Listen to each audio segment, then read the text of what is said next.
ഫൗസിയ, ഈ അസമയത്തൊന്നും റൂമിൽ വരരുത്. അർബാബ് കണ്ടാലോ? ഇത് നമ്മുടെ നാടൊന്നുമല്ല.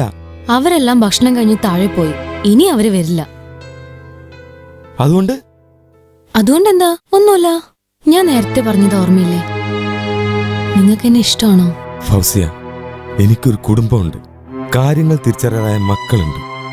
നീ പൊയ്ക്കോ, എനിക്ക് പേടിയാകുന്നു. അതൊക്കെ എനിക്കറിയാം. നാട്ടിൽ നിങ്ങൾക്കുള്ള നിലയും വിലയൊക്കെ. പിന്നെ ആരും അറിയാതെ എന്നെ നിങ്ങക്ക് സ്നേഹിച്ചൂടെ?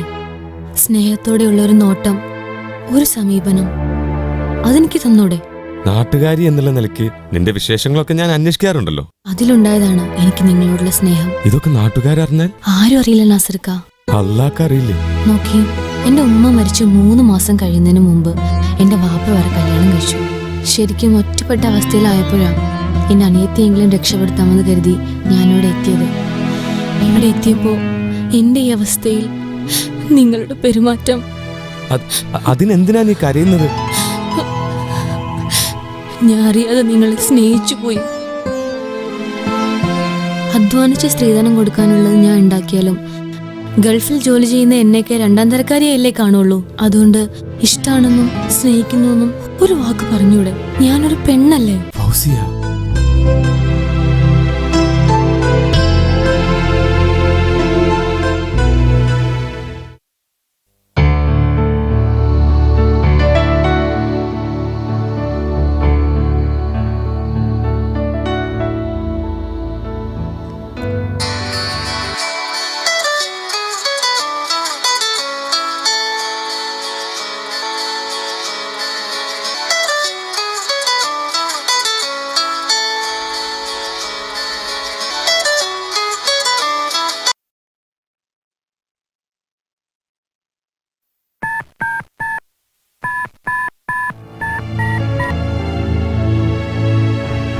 ഹലോ.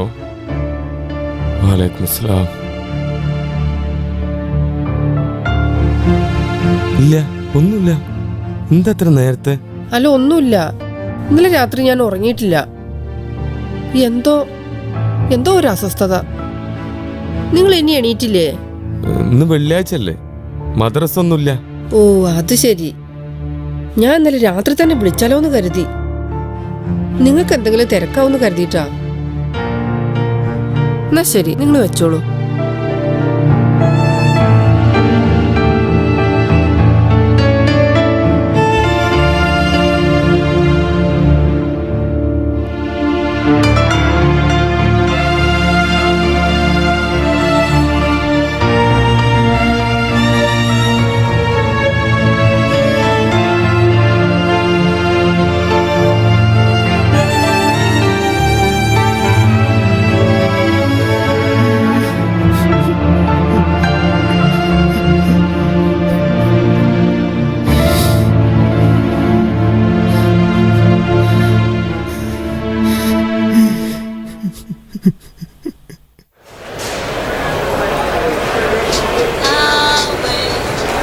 ഹലോ.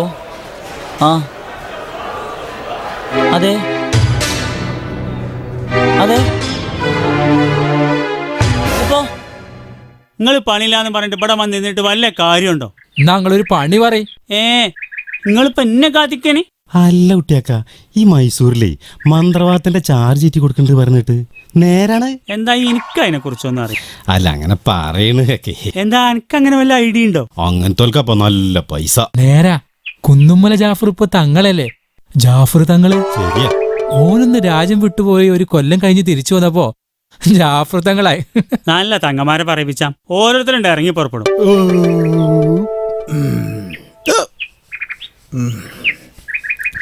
അസ്സലാമലൈക്കും.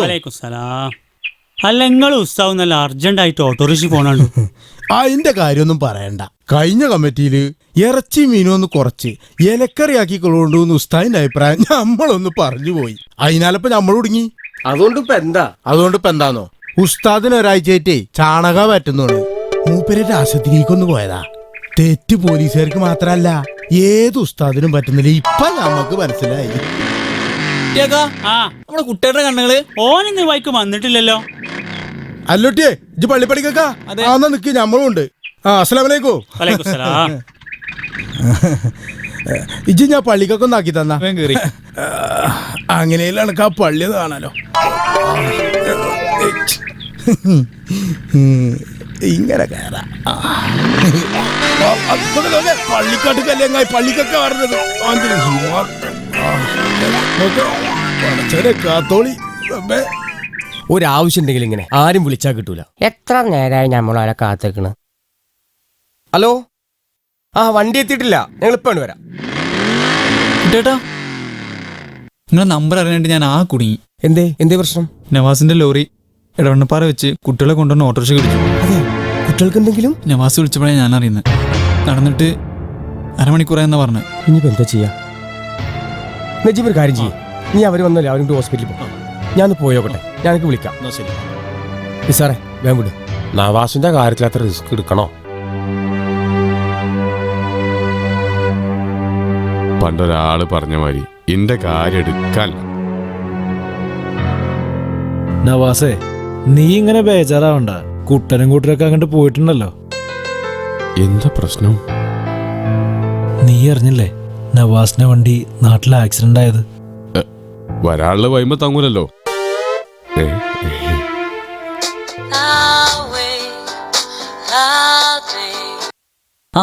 പറൂട്ടാ. ഇൻഷുറൻസ് അടച്ചില്ലല്ലേ? ഇല്ല. അത് വലിയ പ്രശ്നമാവല്ലോ. ഞാൻ സ്റ്റേഷനില്ല.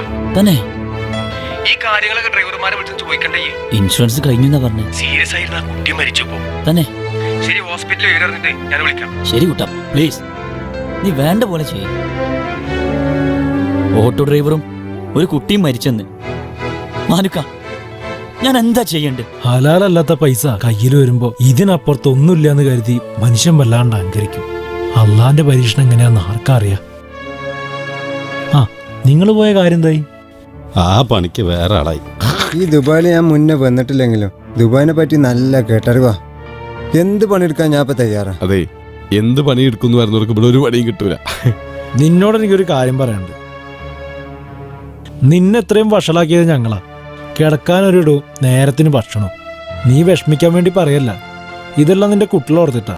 അതുകൊണ്ടൊരു കാര്യം പറയാം, ഒരു ജോലി സമ്പാദിക്കാതെ നീ ഇങ്ങോട്ട് വരരുത്. ഇത്രയും ഞങ്ങൾ പറഞ്ഞില്ലെങ്കിൽ തന്റെ കുടുംബത്തോട് ചെയ്യുന്ന ദ്രോഹമായിരിക്കും. ഹലാലും ഹറാമും നോക്കാതെ ഞാൻ തുടക്കത്തിലെ ഞാൻ പറഞ്ഞതാ, കാശ് ഒരുപാട് കിട്ടുന്നുണ്ടെന്ന് കരുതി കോപ്പി വാച്ചിന്റെ പുറകെ പോണ്ടെന്ന്. എന്റെ സമ്പാദ്യം മുഴുവൻ എന്റെ അടുത്ത് പോലെ സമ്പാദ്യം ഉണ്ടോ? അതൊരു നീ പല പ്രാവശ്യം പറഞ്ഞതാ ഈ വക പരിപാടിയൊന്നും വേണ്ടെന്ന്. ഉപദേശിച്ചാലൊന്നും മനുഷ്യ നന്നാവില്ല. അങ്ങനെ നന്നാവുകയാണെങ്കിലേ മൈക്ക് സെറ്ററും ഗഫാർ നന്നാവണം. എന്നിട്ടെന്താ, നീ നന്നായോ? ഞാൻ ഏതായാലും നായിന്റെ വാലോലായി. ഏതായാലും ഞാൻ നാട്ടിലൊന്ന് പോയിട്ട് വരാം. എത്ര മാസത്തെ ലീവിനാ? എന്തിനാ? അല്ല, കട്ടിൽമ കയറി കടന്ന കാലം മറന്നു. കുട്ടികളെ കെട്ടിക്കാരായ കമ്മിറ്റിക്കാര് നോയിക്കോളെന്ന് പറയാൻ നിനക്ക് മാനം ഒന്നുമില്ലേ? നിങ്ങളൊക്കെ നാസറിനെ കണ്ടു പഠിക്ക്. അത്യാവശ്യം പഠിച്ചവനവൻ. എന്നിട്ട് ഈ നാട്ടിൽ വന്ന് ഡ്രൈവർ പണി എടുക്കുന്നത്. നാട്ടിൽ അത്യാവശ്യം നിലയും വിലയാണ്. അതിനാദ്യം ക്ഷമ വേണം. നാസറിനെ ഞാൻ കണ്ടിരുന്നു. അവൻ നാട്ടു പോകാൻ ഒരുക്കത്തിലാണ്. പൈസ ഉണ്ടെങ്കിൽ ഇപ്പൊ ഒരു ടാങ്ക് കൊടുത്തേക്കേനി. ഇനി നിനക്കൊരു പണിയുണ്ട്. ഇവിടെ എവിടേക്കാണ് മലയാളികളെന്ന് നിനക്ക് നന്നായിട്ട് അറിയാം. നീ ഒരു കത്തിയും ബ്ലേഡ് എടുത്ത് ഇറങ്ങിക്കോ. ഇങ്ങനെയാണെങ്കിൽ നിങ്ങളെ റൂമിക്ക് ഞാൻ വരാനല്ല. നിനക്കിനി എന്റെ കൈ കൊണ്ട് ഒരു തുള്ളി വെള്ളം തരില്ല. വേണ്ട. അറിവിലെ ഏറ്റവും വലിയ അറിവ് തിരിച്ചറിവല്ലേ? ഉപദേശം ആത്മാർത്ഥമായി വിലയിരുത്തി സ്വീകരിക്കുന്നതിന് ഉപദേശം പോലൊരു സമ്മാനം വേറെ ഇല്ല. ഇവിടെ ചീട്ടിളിച്ചും ചാരായം വാറ്റിയും നാട്ടിൽ പണം സമ്പാദിക്കുന്നവരുണ്ട്. വിശ്വാസം ഉറച്ചതാകുമ്പോഴേ ഇതൊക്കെ തെറ്റാണെന്ന് നമുക്ക് മനസ്സിലാവുള്ളൂ.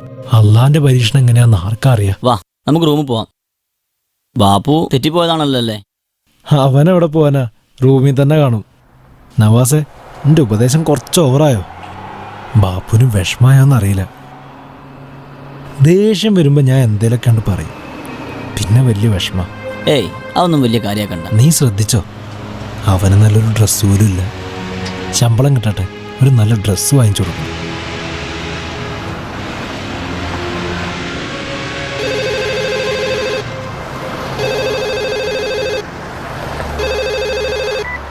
ഹലോ, ആ നാസർക്ക, നമുക്ക് നാളെ വൈകിട്ട് കാണാം. വേണ്ടോണ്ട, ഞാൻ അങ്ങോട്ട് വരാം. ഇങ്ങോട്ട് നോക്ക്. വായടച്ച് പിടിക്ക്. എന്നാ ഇനി ചെയ്യ്.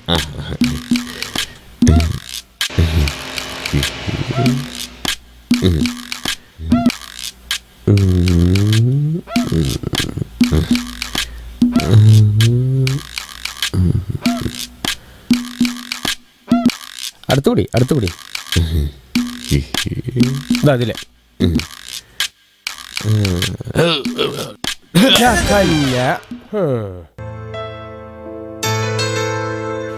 ദുബായിലെത്തിയിട്ടിപ്പോ വർഷങ്ങൾ കഴിഞ്ഞു. സ്വന്തം അളിയൻ എന്നെ ചതിക്കുമെന്ന് ഞാൻ ഒരിക്കലും കരുതിയിരുന്നില്ല. എൻ്റെ HSBC ക്രെഡിറ്റ് കാർഡിൽ നിന്നും 28,000 ദിർഹം അടക്കം ലക്ഷങ്ങളുമായി നാട്ടിലേക്ക് മുങ്ങിയതാണ് അവൻ. എന്നിട്ട് നാട്ടിൽ വെച്ച് അവനെ പിടികൂടാൻ ശ്രമിച്ചില്ലേ? ശ്രമിച്ചു, പക്ഷെ എന്ത് കാര്യം? കുളത്തിൽ മുങ്ങിയ തോട്ടിൽ പൊങ്ങുന്നവനാണ് അവൻ. അവൻ അവിടെ നിന്നും ഖത്തറിലേക്ക് കടന്നു കളഞ്ഞു. ഈ പ്രശ്നത്തിൻ്റെ പേരിൽ എൻ്റെ വയസ്സായ ഉപ്പാനും ഉമ്മാനും ഒരുപാട് കഷ്ടപ്പെടുത്തേണ്ടി വന്നിട്ടുണ്ട് എനിക്ക്. ഏത് ഖത്തറിൽ പോയി വിളിച്ചാലും സർവശക്തനായ തമ്പുരാൻ അവനെ വെറുതെ വിടില്ല. മാനു, ഞാൻ മറ്റൊരു വലിയ പ്രശ്നത്തിലാണ്.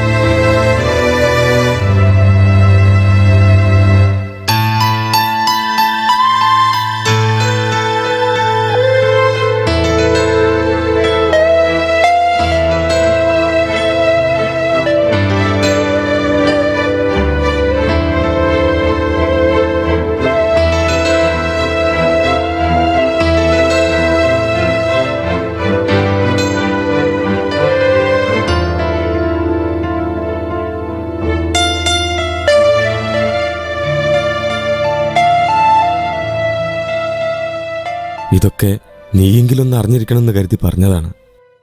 പ്രായത്തിനേക്കാൾ പക്വതയുള്ള ആളാണല്ലോ നീ. നീ എൻ്റെ സുഹൃത്ത് മാത്രമല്ലല്ലോ. അള്ളാഹുവിനോട് അടുക്കുംതോറും പരീക്ഷണങ്ങൾ കൂടും. ഇതിനുള്ള പ്രതിവിധി നിങ്ങൾ തന്നെ കണ്ടെത്തണം. നിങ്ങൾക്കതിന് കഴിയും. അസ്സലാമു അലൈക്കും. വഅലൈക്കും സലാം. أنت يمشي كيرلا بنت مدرسة شهرين إجازة إن شاء الله. طيب شكرا. عفوا. إن شاء الله.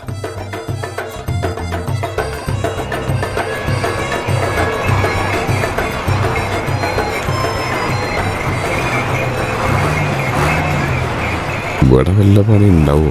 കയറി നോക്കാം. അസ്സലാമലൈക്കും. അല്ല മുതലാളുണ്ടാകത്ത്? അല്ല വിളിക്കുന്നുണ്ടാ. ഞാൻ ഒരു കാര്യം ചോദിക്കാനാ. ഇവിടെ പണിക്ക് വല്ല വേക്കൻസി ഉണ്ടോ? വേക്കൻസി ഒന്നുമില്ല, ഞങ്ങൾ തന്നെ ഇവിടെ താൽക്കാലിക. ഇല്ലല്ലേ? എന്നാ ശരി, ഒന്നുമില്ല, ഞാൻ വെറുതെ